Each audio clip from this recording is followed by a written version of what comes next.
Good morning, guys. Welcome back to Team Exalt Tech Tips. Today we're going to cover one of the most overlooked aspects and maintenance in brushless motors, which is rotor shimming.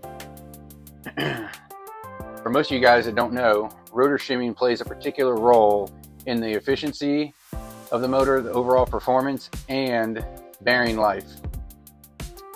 So I'm going to sit here and show you guys properly how you should shim and inspect your rotor, along with setting the end play of your brushless motor. So let's go ahead and jump right in.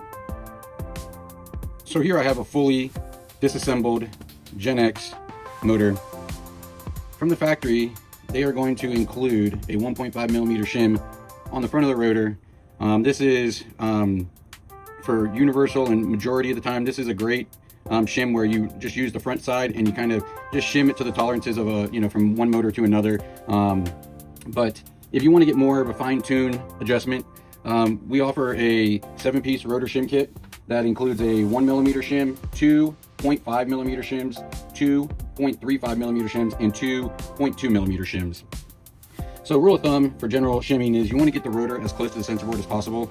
The way I do it is I will go ahead and start with a bigger shim, just so you can kind of see where you end up with right from the get-go, tolerance-wise.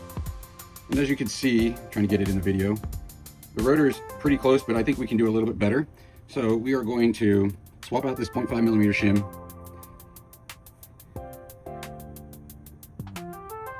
And go to the 0.35 millimeter shim. And that is really about as close as I would ever want to get it. So just to give a little bit more room, I'm going to utilize both of these 0.2 millimeter shims.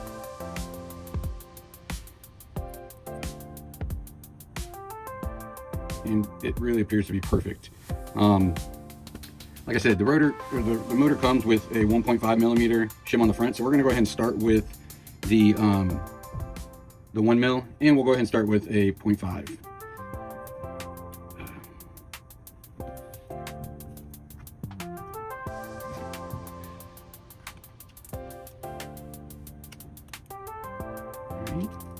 Now that we have the rotor safely installed, go ahead and just check for assembly tolerance.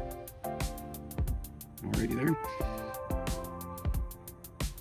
We recommend, and they come from the factory, at 0.2 to 0.3 millimeters in end play with the motor completely assembled. And you want to allow that for any kind of expansion and contraction with the heat, so your rotor doesn't really ever get bound up. That'll obviously harm your performance of your motor.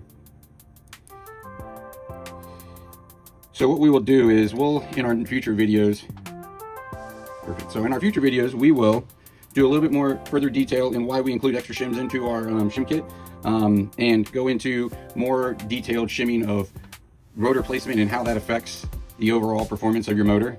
Other than that, I hope this video was extremely helpful. We've had a couple people reach out and ask us about this, and it's something that we should have done a long time ago. So like and subscribe to our channel. Thank you guys very much.